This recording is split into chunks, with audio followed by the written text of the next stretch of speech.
What's up, YouTube? What's up, YouTube? It's your boy back with another one.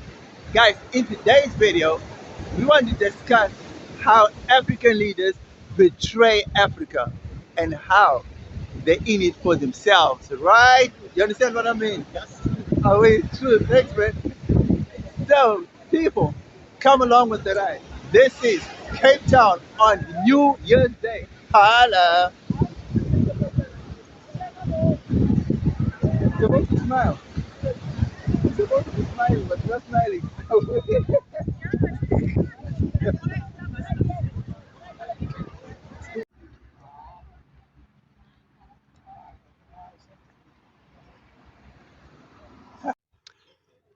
YouTube. Okay. Have you ever wondered why some people or some leaders have a tendency to sell out their countries without valuable reasons or things that just don't make sense? Has it ever occurred to you that some leaders or most leaders just seem to bow down to anything that the West demands? Has it ever occurred to you that there is something in the background that we're not aware of? Let me remind you, the West have always used certain leaders as an example if they deviate, right? So now that we know that, right, why would our leaders sacrifice themselves when they can sacrifice the country?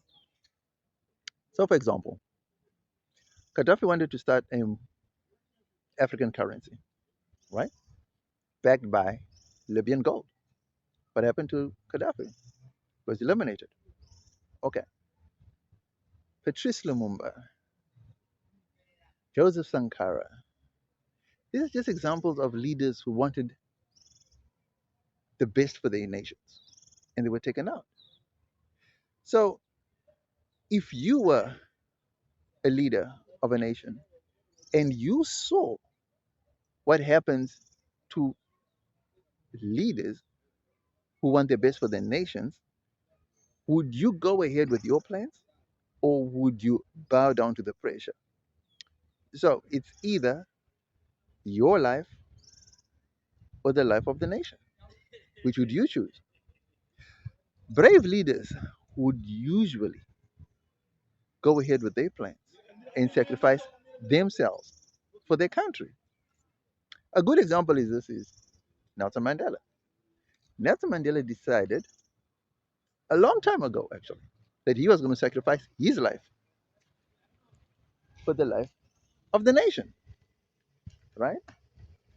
But when he said that, right, it didn't it didn't occur to the it didn't occur to the masses that, oh yeah, no, they're making a U-turn. So it didn't occur to the masses that actually they wanted to do something that wasn't, the whole world didn't think much about about Nelson Mandela's plan, right? We just looked at it like it was a solitary thing, like this man just wanted to sacrifice his personal life for personal gain. But in the long run, then we realized that no, he's actually putting the life of the countries first before his very own. So he sacrificed 27 years of his life. So 27 years is no child's play, guys. Really, it's not. I mean, no one wants even do 3 months in prison. That's already too long for most people. A week in prison is even too long. Imagine 27 years, right? So that is the story. As an African leader, you have a choice to make between sacrificing your life or the life of your people.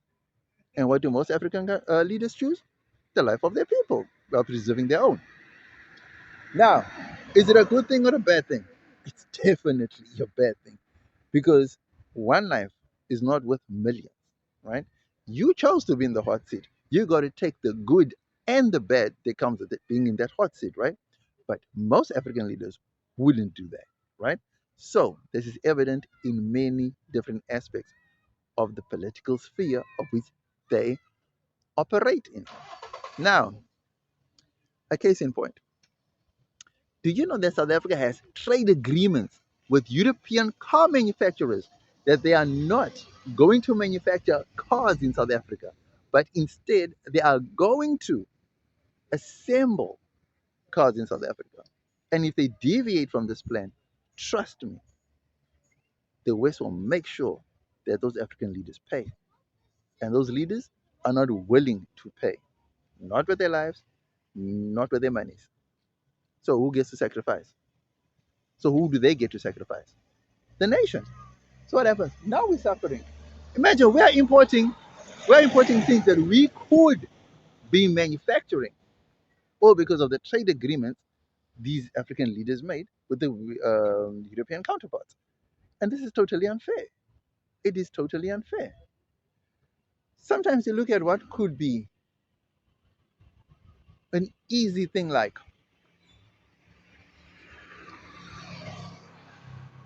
which is the easiest thing that I can give an example of where you'd be like, it just doesn't make sense. Okay, for example, here's a coal story in South Africa, right? So Germany, America, is it America and Germany? They paid South Africa to stop using coal, and we agreed to that. But their economies were built on coal.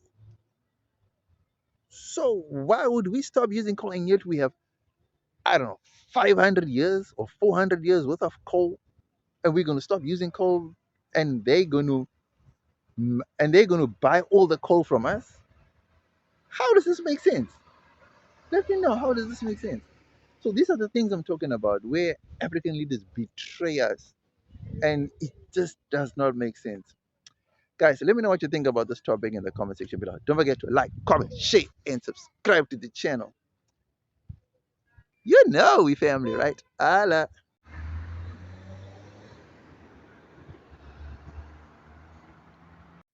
Okay, let's get into the pros, right? The pros. People, there is no pros to betraying a nation. There can be no pros to betraying a nation. There can be no pros at all. I don't see a pro, because at the end of the day, it's the nation who gets to suffer. So for this segment and for this topic, there is no pro when a nation is sold out or betrayed by its leaders. There's just no way. We've seen that happen time and time again. There's just no pros to that, right? Next, we get into the cons of betrayal by our African leaders.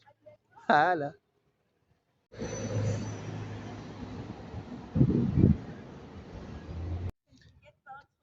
People, think about companies like Shell, companies like Google, companies like Microsoft, Amazon, companies that come into countries, demand changes, demand this. Even, for example, look at when just like when FIFA come to a country, right?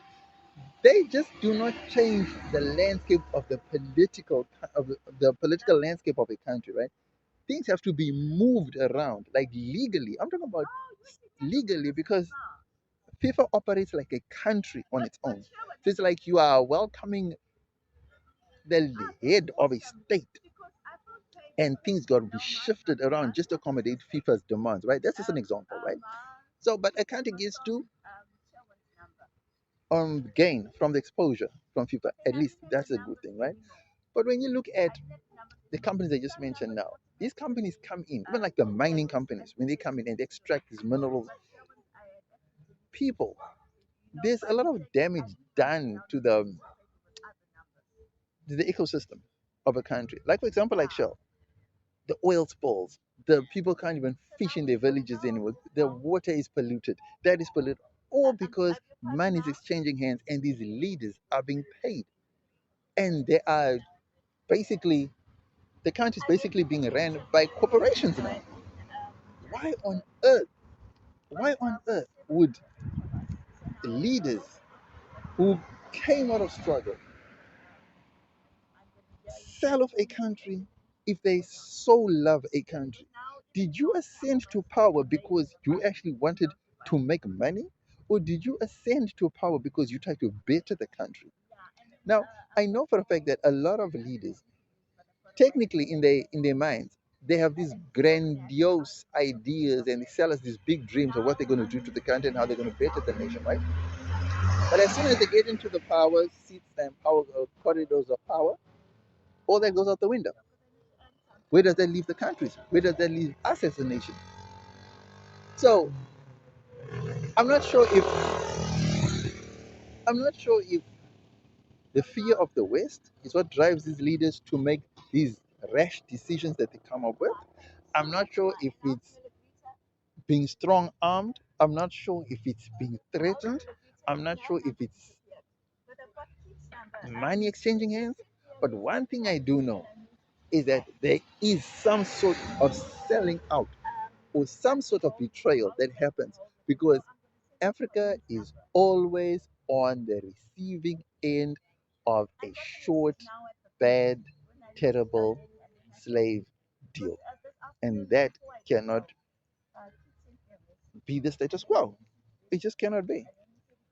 So, people, I don't know if there's anything that can be done to change it. I don't know if there are people that are willing to step up to the plate and willing to change things. I don't know if things can even be allowed to change because in most African countries, the political setups are in such a way that they are so difficult to dismantle because it's on a comrade system, it's on a buddy buddy system, it's on a friend to friend, it's on a party level. The laws are so draconian that only a selected few are allowed to allowed to ascend to the top, right?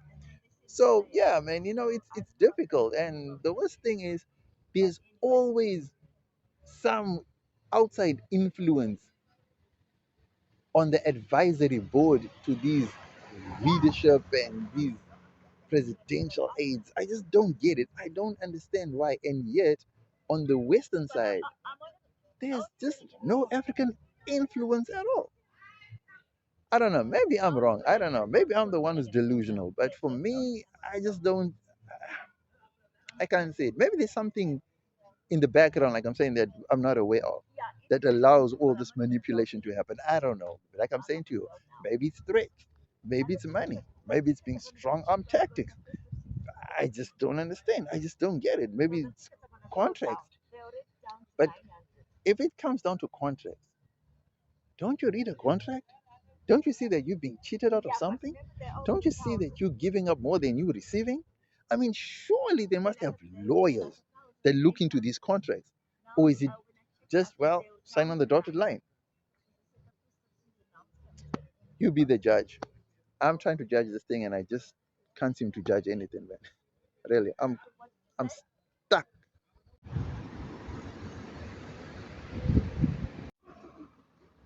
Guys, the cons of a nation being betrayed by its leaders. Number one, the country is as good as gone. It's like you are working for foreign countries. Number two, resources are extracted. Number three, capital flight. Number four, flight of anything and everything that's meant to build a nation will be taken out and benefit the nation that's not even deserving of it. So, for example, if you look at the francophone countries, France is the one that's gaining massively from these francophone countries. Whereas, what other francophone countries gaining in return from France besides the citizens moving to France? Do you see any benefit in that really?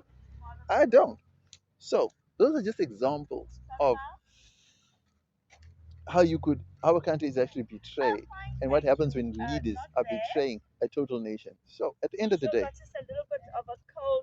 we need to understand that life as we know it on the African continent is not meant to progress.